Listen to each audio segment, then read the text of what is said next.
right, guys, what's up, YouTube? Once again, it's Kennard Vernon Stewart here for the podcast. We're talking Auburn football. Go ahead and like the video, comment, and subscribe to Vernon Speaks Sports Auburn. Man, the channel is growing very nicely. Definitely appreciate all the support of the Auburn fans out there and even some of the other SEC fans that stop in from time to time. I want to give a big shout out to the SEC who gets started with play about a week from now. September the 26th, some big games going on that weekend, including Auburn versus Kentucky, which I'm actually kind of on the fence about this game. Vegas actually has Auburn as an 11-point favorite. A lot of folks feel like with Stoops as the head coach, they had a pretty nice little run towards the end of the season last year. And, a lot of folks are thinking that this could be a really interesting game for Auburn, especially for a lot of reasons. I mean, Auburn's having to replace an entire offensive line. We don't know what that's going to look like. The coaching staff says that they are too deep. But, I mean, we really don't know. We really don't know until we get the combination together to where these guys can actually hit the field and we can actually see what they can do. As a matter of fact, we like to believe also that the skill position is in good shape coming into this season. But there are just so many unknowns in a game like this. You don't know how to put, really a huge amount of stock into Kentucky. They got Terry Wilson coming back. Auburn is pretty quick on defense, especially at the linebacker position.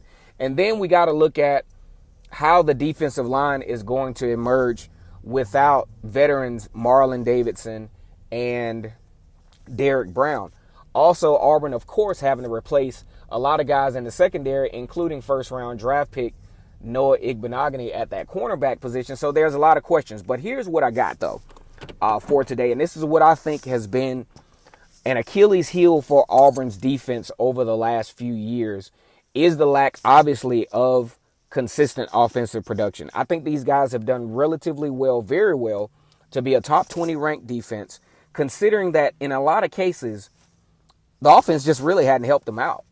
I mean, the defense makes a stellar play, makes a huge stop, makes a huge turnover, forces a huge punt, only for the offense to go 3 and out, only for the offense to create a turnover, or defense makes a huge stop and then you get a turnover in the special teams. Those are the types of things when you look at Auburn going into a 10-game SEC stretch. There are no cupcakes. There are no weeks off. You got to be solid on offense. That means time of possession has to be intact. Auburn also has to take advantage of touchdowns in the red zone. This is something that I thought Auburn would improve on from 18 to 19, but just didn't particularly happen.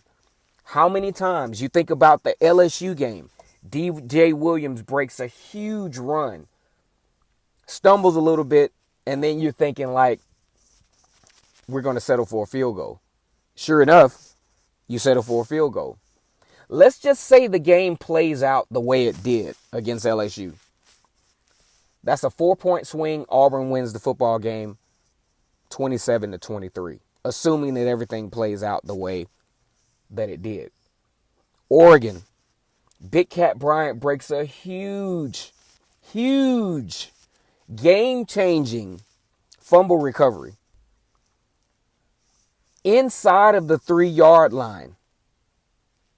A couple of missed, couple of bad plays. I'm not going to say bad play calling because it just wasn't executed well.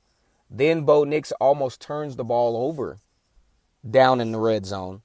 Auburn has to settle for a field goal. Guys, those things make a huge difference. When you're talking about the difference between winning against an LSU, or Alabama, Georgia, and losing. Those small factors. I even look back at the Minnesota game. Auburn is starting to build a momentum. Defense playing relatively well. Auburn, has an opportunity to get some pretty good field position. Lo and behold, Christian Tutt fumbles the punt. Minnesota recovers, had the momentum for the rest of the game, beats Auburn 31-24. The offense, absolutely.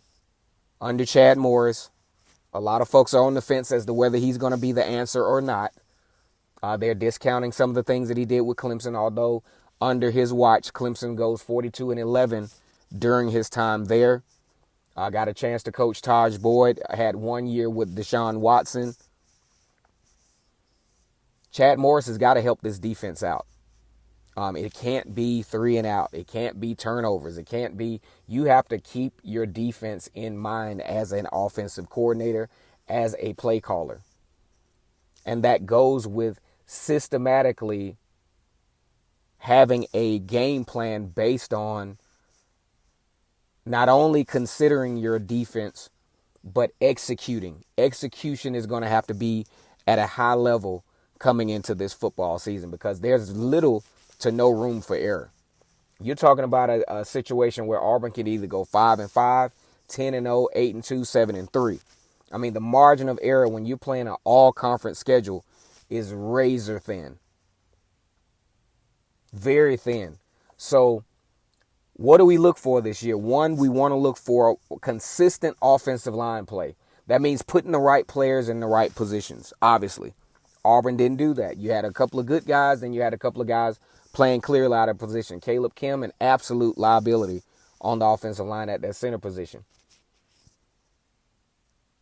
So that's one of the things we want to look for. Can Auburn help? Can Auburn's offense under Chad Morris help Kevin Steele's defense out? Maybe so. Kevin Steele and Chad Morris actually work together at Clemson. Very rare do you have offensive coordinators that reunite on the same staff. They know each other. They know each other's tendencies. And after, working with a colleague, that conversation piece, that rapport is there. So we want to see how this actually works out. Auburn definitely has to improve on time of possession, has to improve on touchdown scored in the red zone, and also continuing to move the chains. Give the defense a break. This is going to be a young defense this year that doesn't need to be put in a lot of adverse positions like they were last year under a veteran squad.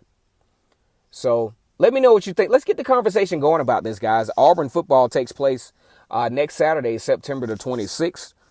Auburn will be welcoming the very talented Kentucky Wildcats into town.